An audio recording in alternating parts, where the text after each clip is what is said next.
Alien सभ्यता हो सकती है?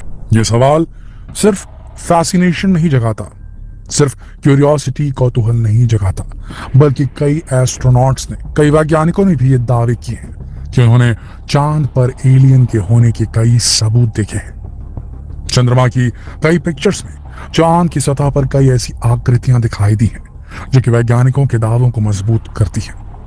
तो क्या सच में चांद की सतह पर एलियन मौजूद है?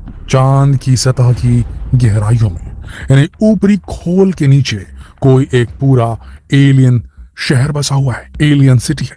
दावे तो कुछ इस प्रकार के भी हुए हैं कि आज से सैकड़ों साल पहले चांद की सतह पर जीवन मौजूद था। ऐसी कुछ इंटरेस्टिंग थ्योरीज और सवालों के जवाब लेकर आए हैं हम आज के वीडियो में, तो बस बने रहिए वीडियो के अंत तक। दोस्तों, 21 जुलाई 1969 को नील आर्मस्ट्रांग और उनकी टीम ने चांद पर कदम रखा था। इसके बाद कुछ और इंसानों ने चांद की धरती पर कदम रखा। दिनांक 11 दिसंबर 1972 को अमेरिका के एस्ट्रोनॉट यूजीन सरनैन और हैरिसन जैक स्मिथ चांद की जमीन पर उतरे थे, लेकिन उसके बाद फिर पृथ्वी से कोई भी इंसान चांद पर नहीं भेजा गया। चांद पर जाने वाले कई एस्ट्रोनॉट्स ने चांद के बारे में ऐसे ऐसे खुलासे किए जिन्हें जानकर पूरी दुनिया हैरान रह गई। इन 4 सालों में इंसानों ने चांद पर काफी कुछ किया। कई चट्टानों के नमूने इकट्ठे किए, यहां से वहां घूमकर जानकारी जोड़ी और खूब सारा कचरा भी वहां फेंका, और आज भी वहां पर सब वैसे का वैसा है। धरती से चांद की ताजा जानकारी के लिए भेजे जाने वाले उपग्रह के फोटोग्राफ्स में वह कचरा दिखाई देता है। इसके बाद अमेरिका की अंतरिक्ष एजेंसी नासा ने चांद पर इंसानों को भेजने का मिशन बंद कर दिया था।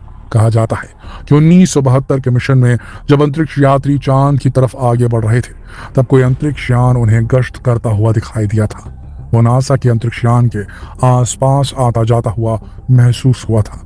वैज्ञानिकों का कहना है कि उन्हें कुछ आवाजें भी सुनाई दी थी, जैसे कोई उन्हें वहां आने से मना कर रहा हो। लेकिन इन बातों में कितनी सच्चाई है, इस बारे में कोई प्रमाण नहीं है। पर चांद की सतह पर ली गई तस्वीरों में कई ऐसी चीजें नजर आती हैं जो कि वहां जीवन की संभावनाओं को बढ़ा देती है। कुछ तस्वीरों में वहां डिश एंटीना जैसी कोई चीज नजर आ रही है, जैसे कि इसे कम्युनिकेशन के लिए इस्तेमाल किया जाता हो सकता है कि कोई क्रेटर हो, लेकिन इसके बीचों बीच से निकलने वाले स्पाइक के बारे में वैज्ञानिकों के पास कोई एक्सप्लेनेशन नहीं है। इसके अलावा चंद्रमा की सतह पर एक ऐसी आकृति दिखाई देती है जैसे कि कोई पुल बना हो, ब्रिज बना हो, या कोई पाइप का टुकड़ा हो, या ये कोई कीड़ा भी हो सकता है। लेकिन ये वास्तव में है क्या, इस बारे में किसी के पास कोई जवाब नहीं है। सन 1960 के दशक से पहले ल्यूनर मॉड्यूल के एक महिला की तरह दिखने को लेकर भी काफी न्यूज वायरल हुई थी। इनमें से किसी भी खबर के बारे में किसी भी वैज्ञानिक ने कभी कोई एक्सप्लेनेशन नहीं दिया, लेकिन वैज्ञानिक चांद के ऊपर एलियंस की मौजूदगी को नकार भी नहीं पा रहे हैं। और इसकी सबसे बड़ी वजह है कई एस्ट्रोनॉट्स के बयान जो कि एलियंस की मौजूदगी को पुख्ता करते हैं। इन्हीं में से एक एस्ट्रोनॉट है एडगर डी मिशेल, जो कि अपोलो 14 ल्यूनर लैंडिंग मिशन के पायलट थे। एडगर मिशेल को 1971 में चंद्रमा पर उतरने वाले पूरे अपोलो 14 मिशन को बचाने के लिए कोड की 80 लाइंस को टाइप करने के लिए जाना जाता है। 8 दिसंबर 2009 को NASA Goddard space flight centre में डिस्कवरी प्रोग्राम इनविजिबल वर्ल्ड्स के लिए बीबीसी द्वारा नासा अपोलो 14 के अंतरिक्ष यात्री और चंद्रमा पर चलने वाले एडगर मिशेल का इंटरव्यू लिया गया था। इस इंटरव्यू में मिशेल ने कई ऐसे खुलासे किए जिसने पूरी दुनिया को हिलाकर रख दिया। उन्होंने बताया कि वो यूएफओ के अस्तित्व को मानते हैं। उन्होंने ये भी बताया कि जब उनका स्पेसक्राफ्ट चांद की तरफ जा रहा था, तब उन्होंने अपने साथ किसी चमकीली चीज को उड़ते हुए देखा था। पहले उन्हें लगा कि शायद किसी रॉकेट का टुकड़ा है या टूटा हुआ हिस्सा है, लेकिन बाद में उन्हें पता चला कि रॉकेट का हिस्सा नहीं था। लेकिन आखिर वो क्या था, ये आज भी उनके लिए एक अबूझ पहेली है। दोस्तों, चांद के करीब जाने के हर मिशन के बाद चांद पर जीवन की संभावना और भी ज्यादा तेज हो जाती है, और चांद पर जीवन की संभावना तलाश करने के लिए एस्ट्रोनॉट्स के द्वारा चांद से लाई गई मिट्टी का टेस्ट भी किया गया। 1969 से 1972 तक नासा के अंतरिक्ष यात्री चांद की सतह से 382 किलोग्राम मिट्टी लाए थे, और इस 382 किलोग्राम में चांद की चट्टानें, कोर के नमूने, कंकड़, रेत और धूल शामिल थे। एक्सपर्ट को डर था कि चांद से वापस लौटने के बाद ऐसा हो सकता है कि अंतरिक्ष यात्रियों और वापस आए किसी भी वस्तु में बाहरी जर्म्स या मून बग्स हों, जो बाद में पूरी पृथ्वी के लिए खतरा बन जाए। इसी डर के चलते अंतरिक्ष यात्रियों समेत अपोलो 11 मिशन से वापस लौटी सभी चीजों को 21 दिनों के लिए क्वारंटीन किया गया।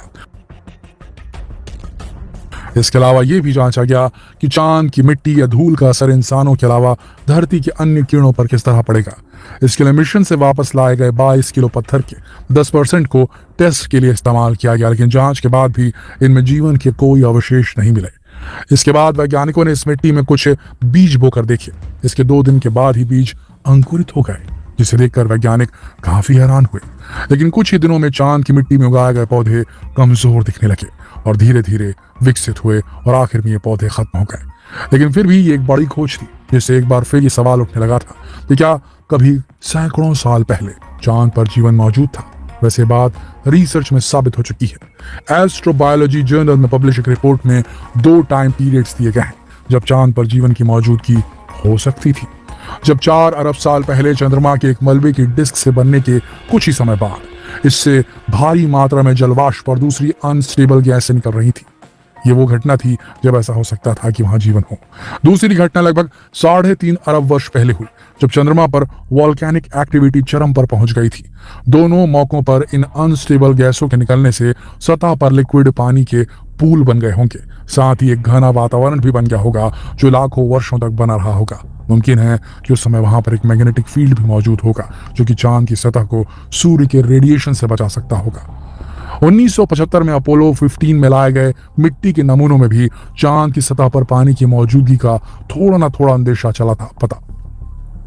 लेकिन अगर जीवन चंद्रमा पर मौजूद था तो वो कैसा दिखता होगा और उसकी उत्पत्ति कैसे हुई होगी। दोस्तों, कहा जाता है कि कई उल्का पिंडों में जीवन के अंश देखे गए हैं और पृथ्वी पर पानी लाने में भी उल्का पिंडों का ही योगदान बताया जाता है। ऐसे में जब पृथ्वी पर उल्का पिंड की टक्कर से बैक्टीरिया आए होंगे तो ये उसकी सतह से उड़कर चांद तक भी पहुंच गए होंगे और ये जीव शायद वहां के पानी के सोर्सेज में रहते होंगे। लेकिन आगे चलकर चांद पर पानी का अस्तित्व समाप्त हो गया, इसीलिए वहां जीवन का विकास नहीं हो पाया और मुमकिन है कि चांद की सतह पर पाए जाने वाले ज्वालामुखियों की जांच की जाएगी तो वहां प्राचीन समय में मौजूद जीवन के अवशेष शायद मिल जाए। दोस्तों, इस खोज में भारत का चंद्रयान 3 भी मदद कर पाएगा, क्योंकि ये भी चांद पर जीवन के सबूत तलाशने के लिए ही तैयार किया गया है। इससे पहले भी चंद्रयान 1 ने चांद की सतह पर पानी की खोज की थी, भले चंद्रयान 2 फेल हो गया हो। लेकिन अब भारत का चंद्रयान 3 अपनी खोज पूरी करके पूरी दुनिया में भारत को शीर्ष पर पहुंचा देगा। दोस्तों, आपको क्या लगता है कि क्या सच में चांद पर एलियन की मौजूदगी हो सकती है और क्या सच में कभी चांद पर जीवन मौजूद था? अपने विचार हमें कमेंट सेक्शन में लिखकर जरूर बताएं और जितना हो सके इस वीडियो को शेयर करें फेसबुक पर, व्हाट्सएप पर, यूट्यूब पर। जल्द मिलते हैं आपसे अगली वीडियो में। तब तक के लिए आप सबका इस वीडियो के अंत तक बने रहने की